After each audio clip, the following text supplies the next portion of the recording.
Welcome to the Next Pivot Point podcast. This season, I am focused on sharing stories and ideas from global experts on diversity and inclusion. My purpose is to share diverse stories so that you can learn from others' lived experiences and walk away with actionable strategies to lead even more inclusively. I share this information because inclusive leadership is a journey. It requires bravery and courage, and you do not have to do it alone. At Next Pivot Point, I believe we are stronger together as allies. Let's meet this week's guest. Welcome to this week's episode of the Next Pivot Point podcast. I'm excited to be joined by Furkan Karayel, is an award-winning inclusive leadership advisor and CEO of diversen.com. She has developed inclusive intelligence concept, providing practical steps to be a diversity and inclusion role model in the workplace. Oh, I love that. Furkan is an associate lecturer for equality, diversity, and inclusion, his master's program at Dunn Lahair Institute of Art, Design, and Technology. I know I said that wrong, but Furkan will correct me on that, I'm sure. Her passion is leveraging women in tech, leadership, diversity, and empowering female founders globally. She founded diversen.com after 10 years of software engineering experience in multinational tech companies in Ireland. She's been honored with Diversity Inclusion Role Model in Business and Trailblazer Awards and is the track captain for Startup Week Dublin, a chapter for Sprinters.co, a global diverse female entrepreneurs organization and advisory board member for inspiringstem.org, promoting tech careers for new generations. And additionally, Furkan is an active speaker at international events where she shares her learnings about experiences of the tech world as a woman, her recommendations for inclusive leadership, and the power of diversity and inclusion in the workplace. I'm so excited to talk with you, Furkan. Thank you so much, Julie, for the kind invitation. I'm delighted to be here today. Well, tell me, how did you, as a woman in tech, having your own experiences like your bio read, how did you decide to make the leap and start diversen.com and get into this diversity work? Wow. There's a lot of story, but I'm going to give you a short version of it. Okay.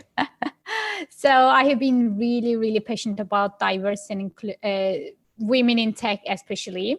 Before diverse and inclusion, I always wanted to be a software engineer, but I haven't seen as a software engineer growing up in a small town in Turkey.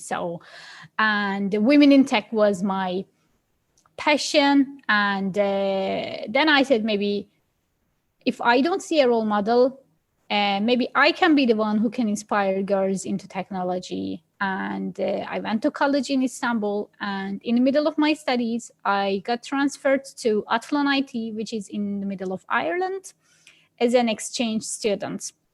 I studied and completed my degree there. And very luckily, 2 weeks after my graduation, I landed into my dream job as a software engineer in Ericsson Athlon. So I was delighted. I was over the moon. I thought this was the end, but it was actually the beginning. I've seen that women were always in minority in tech industry. This is one of the biggest motivation, and especially women in the leadership positions, women from different ethnic backgrounds in the leadership positions of tech companies didn't even exist at all. And today we are talking about a completely different world. I know the world is changing, and I'm very, very hopeful from today's world now. But these are all the things that led me to start, okay, this is my wake-up call and I have to do something about it. That's how my company Diversen was born. Oh, what a great story. Yeah, and just not seeing yourself represented, like you said, in leadership roles. Companies are getting a bit better about talking about women, recruiting more women, hiring more women, but that's really like the front lines to get the kind of progression through middle management and the C-suite. It's going to take time. And a lot of it's how we define leadership. A lot of the tech companies in particular are notorious for using words like competitive and, very masculine words. And if you see that as a standard for leadership, it's really hard sometimes to see a woman taking on that role, even though we know that women are phenomenal leaders too. Which brings up the subject I know that you're really passionate about, inclusive leadership. So, what does inclusive leadership mean to you, and why should organizations care about it? Sure. Inclusive leadership to me is internalizing inclusion on a day-to-day basis and opening up consciously to different views, knowing about ourselves and our core values, and leading with authenticity. I know it's a lot to take here, but I'm gonna summarize it as it's all it's all about understanding one's true self in the core and normalizing inclusive behaviors on our day-to-day activities with verbal, with body language, written communication ways, so that the inclusive behaviors will become natural to us. And why it's important? Because research shows that without inclusive leadership, diversity initiatives are not sustainable and often result in failures. Just before this talk, I was giving another presentation, and I showed them this graph. I know you won't be able to see it, but Julie, you will be able to see it. So the research shows in the graph that the productivity of the teams by time. So the homogeneous teams take it a bit time to get to the productivity, and it just stays there for a long time. But when diverse teams are managed by inclusive leaders, their productivity just boosts so fast. But it takes time to get there as well in the graph, as you can see. And on the other side, when diverse teams, the same teams, are not able to manage by inclusive leaders, their productivity is actually at the bottom. You see the impact of a leader here, which is so crucial, how their perspective can impact the productivity of the team, the organization. Yeah. It is super, super important. That's why I have been really passionate about it. I see a lot of great talents that they are not really getting to where they deserve many times. And I feel so sorry for that. But on the other side, what I see is leaders, some of the leaders who are not able to communicate through them, who are not able to see the potentials of their current resources, are not enabling those, productivities, enabling all these, great benefits of diversity and inclusion, and which is so sad to see. And according to LinkedIn, actually, the second reason why people leave their job is because of their manager. Yep. You don't leave your job, you leave your manager. That old adage. So true. I know it was true of my corporate experience. And the graph that you shared, we'll have to find a way to visually share that with our listeners in the show notes. But it was really simple what you shared, but very profound, the message, because what it says, and I think this is the resistance to diversity too, because diverse teams right out of the get-go don't perform better, right? So this is a long-term effort, because short-term, there's a lot of different ideas, different perspectives. There's this kind of challenge of getting everyone to feel included, right? And part of that team forming that takes longer on that productivity graph versus the homogeneous team that, I've worked with people like Bob my whole life, so I know how to work with them. And it just flows easier, but yeah, they flatline. So that's the key message. And then what I'm taking away from what you said, Furkan, is you can go one or two directions, right? You can shoot way up after that short term kind of getting to know each other phase, or you can go right down, and it's highly correlated to the leader, which makes complete sense, because if the leader's not setting the tone for modeling the behaviors we want to see of inclusion, then there's no way it's going to work, because everyone's just going to go back to their past behavior that probably wasn't very inclusive and probably wasn't built for diversity. So what are some of Absolutely. these inclusive leadership behaviors for Khan? Can you kind of pinpoint the things that you see in that graph of the teams that productivity shoot up? What does the leader do? What are those behaviors? Yeah, that's a very good question. So we did a lot of work with different leaders in big multinational tech companies. And as a result of this, we have seen a pattern, some behaviors that were being repeated by inclusive leaders. You would be very surprised to hear this, Julie, but some leaders didn't even know about inclusive leadership, but they were naturally so good at I it. Like, bet. That doesn't surprise me. absolutely. Like, what is this a thing? I talk to leaders a lot and they're like, I'm just doing like normal leadership. Like, no, I wish it was more commonplace. Yes, yes, absolutely. So, what we have seen in common with them were 6 traits: self awareness, empathy, cultural wisdom, accountability, commitment. Did I say it all? I think I counted five, maybe, might Five. be six, Okay. but Self awareness, empathy, engagement. Sorry, I missed there you the go. engagement, cultural wisdom, accountability, and commitment. So Yeah. these were the 6 traits that we have seen in common. And we collected them, actually, the insights and everything, into an online course called Inclusive Intelligence: How to be a Role Model for Diverse and Inclusion, and also Inclusive Leader. So we have collected the common traits, the patterns, what we have seen different in different organizations, leaders, and it's very interesting journey. But I say that starting is the big thing, because the sooner we begin a journey, the further we go. I give you an example. I have been always thinking of starting to play Celtic harp.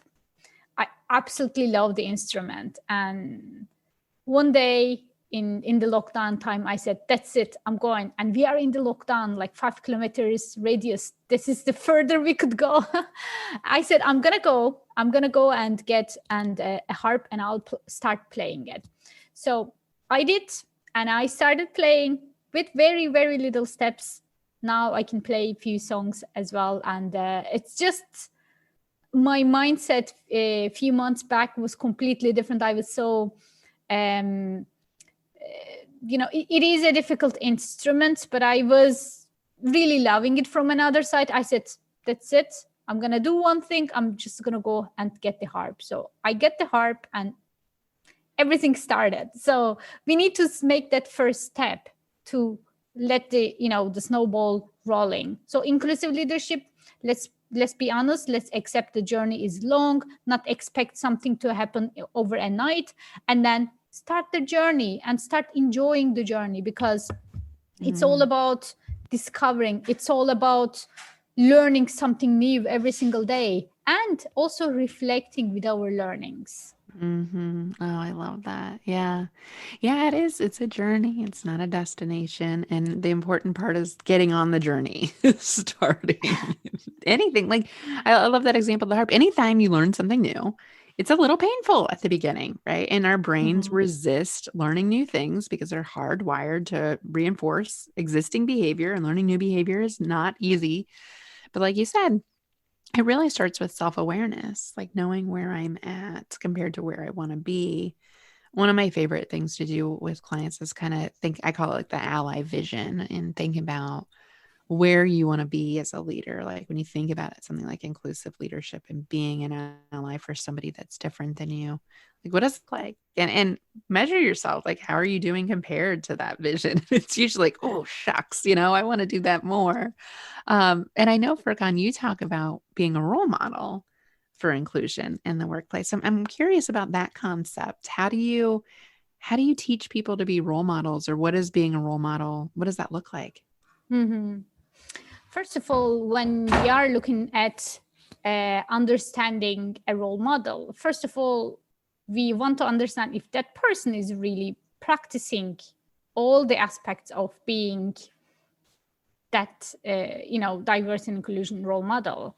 I would first look at their understanding of diversity and inclusion. It can really differ comparing to other organizations, and one organization's or one team's focus could be sometimes on gender, sometimes on only culture and race. So understanding all these, what is the definition of diversity and inclusion in them, and then understanding how they are actually implementing this on a day-to-day basis.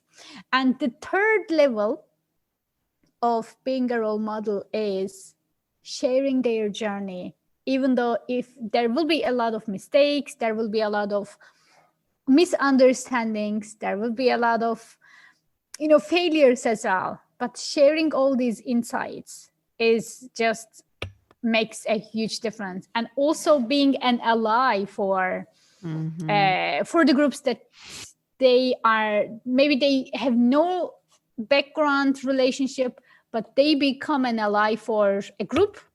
That is one of the biggest indicators I've seen with my work that is on being a role model for diversity and inclusion.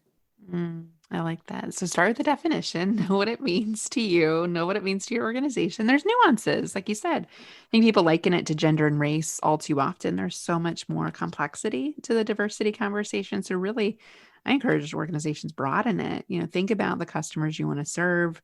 What do they look like? What are their perspectives? It's not just optics in the diversity conversation. And then think, how are you connecting and serving those communities? How are you role modeling behavior for those groups? How are you including those groups? How are you being an ally, like you said, for those groups? So to start with that definition, I'm curious, you mentioned some missteps along the way. And I run into this, especially you don't know what you don't know. So early on in the journey, when I'm working with organizations or leaders that are a bit fresh to this concept, they're like, I am terrified, right? So this whole vulnerability piece, like you said, in sharing your journey, it's vulnerable, but it elicits empathy, which is one of those traits that you mentioned. I'm curious, missteps leaders might watch out for, and what to do if you say or do the wrong thing, because you're going to, right? For sometimes understanding if it's a mistake or not may not be really clear, because your intention is really good there. So having some clear metrics on yourself. What does success look like? What is the indicators of a success for me in this sense is going to really help if this is a failure or not, because sometimes I see myself as a failure in this topic, but people say, hey, you're really good at this. Understanding that is a big issue. Understanding that is a very big step. And then also seeing that if that failure, how it is impacting, what does this reflect to? How does this result to? And understanding that and sharing those reflections is the super cool thing. That is what I'm talking really about. For example, if I fail to make something, if I fail to make my behavior inclusive, then I would say I failed to include that pit so that this results in this. So you don't have to be very specific on your failures when you're sharing to people, because it could be very personal. It just could be very it could be a very broad thing as well. So one example as well I would like to share, Julie, is that before my mentorship sessions, I share Harvard Business School's implicit bias test online with the leaders that I'm gonna work. So what I ask them when I meet for our session is to share their reflections. If there's something there that surprised you, or if there is one or 2 points that you are gonna change after this experience, reflections like this. Um, and out of 10, they say that they are really surprised by the results. So this is one example, Mm-hmm. sharing the vulnerability. Well, Let's yeah, say, because yeah. how can you get better if you don't know where you're at now? And the bias assessment, we mentioned it several times in the podcast, but listeners, if you haven't done that yet, it's free, it's anonymous, it's proven, backed by Harvard and other universities. The implicit association test, just Google search, I think it's implicit.harvard.edu. It gives you a great baseline. And it's a vulnerable exercise. Chances are, especially if you take more than one, I think there's 12 different versions at any given time. Most people take gender and race, but there's age, there's weight, there's LGBTQ, there's lots of different dimensions of diversity, which I really like. Yeah. And you're gonna take one that you're not gonna like. Like it's just like you said, it's gonna surprise you. And I know I share that a lot in racial conversations, especially because I have racial bias, and most people do. Most people, and especially here in the States, we're very segregated still, where white people grow up in white communities and people of color grow up in different communities, and we don't have a lot of interaction. In my childhood, I had a little bit, but not much, and still today. So it shows up for me as bias, right? Because we kind of, based on our lived experiences, the patterns of behavior that have been stored in our brain over time, we're going to see people as different that are different looking than us. And so we do see differences, but how do you intervene with that bias? Yeah, and slow it down and practice some of these inclusive leadership skills that you're talking about, because we all have flaws. We all got our kinks or quirks. And if you take the assessment again, you'll get the same result, right? It doesn't change. You can't fool the system. I haven't met anyone that has anyway. But I think that's a great baseline to take for our listeners. Just start your journey. That's a great starting point, just like buying the harp. What else? Go and get by the harp. Yeah, yeah. So what else would I love that. Buy the harp.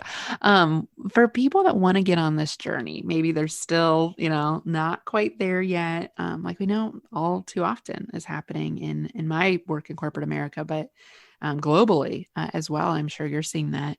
How else might you recommend people get on the journey? What are some steps, some baby steps to take to get started to being an inclusive leader?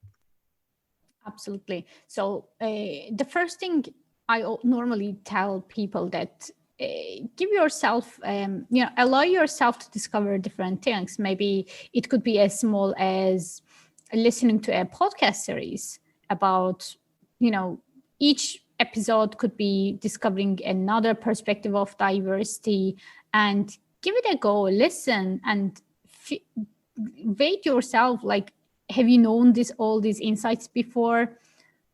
Like I don't know how many years I'm in this sector, but each time I learn something different. Absolutely. And I sometimes surprise myself that how did I even know this so far? It's a little bit shocking, but the more we listen, the more we get familiar with the difficulty of being maybe from that underrepresented group. And we be mindful of that as well when we are dealing somebody, let's say if they had any, experience finding a job may be difficult for them because of their background, because of their name on the CV. These are the things we always see.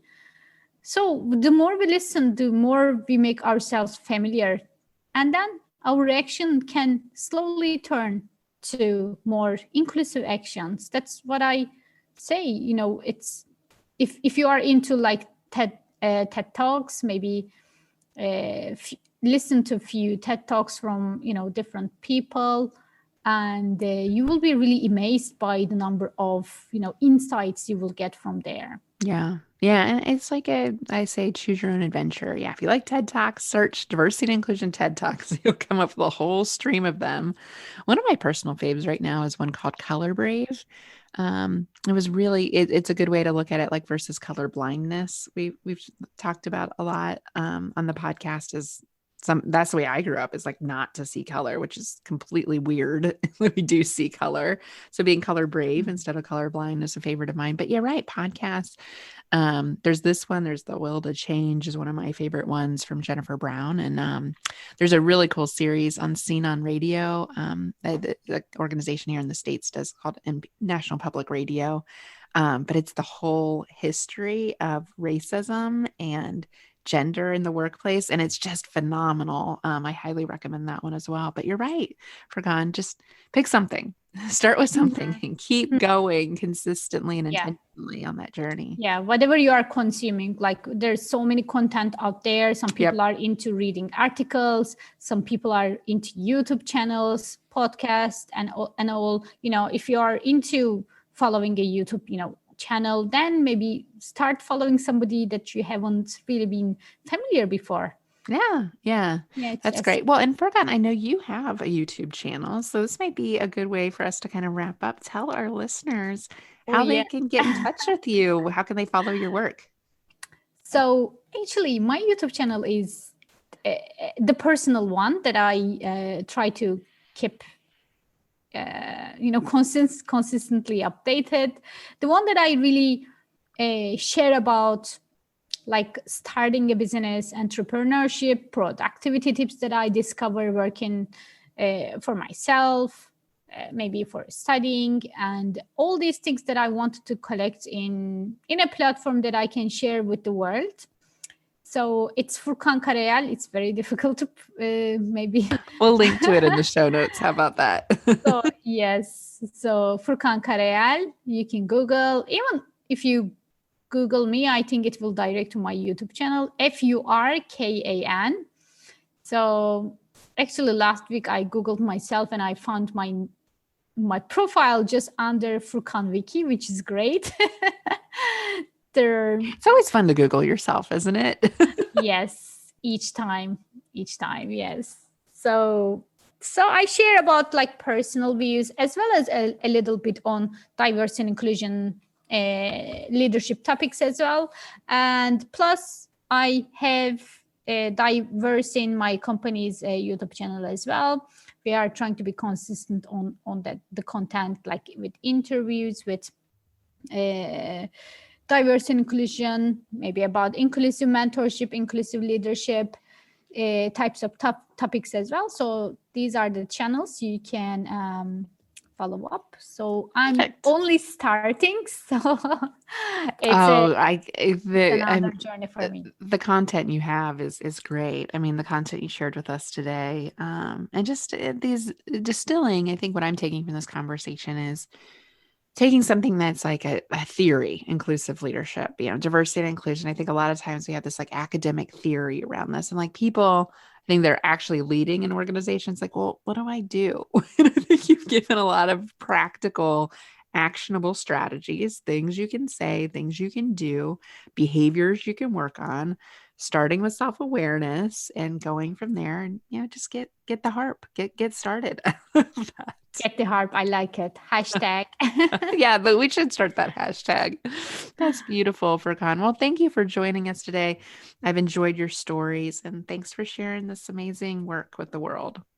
Thank you so much, Julie, for the invitation. I'm absolutely delighted to be here today and to share my story with you. Thank you. I appreciate you listening to this episode. If you like this podcast, the best way you can be an ally is to write a review on iTunes, on Spotify, on Google, or wherever you listen to your podcasts. Every review helps other allies find us. I host this podcast because I believe we are stronger together as allies.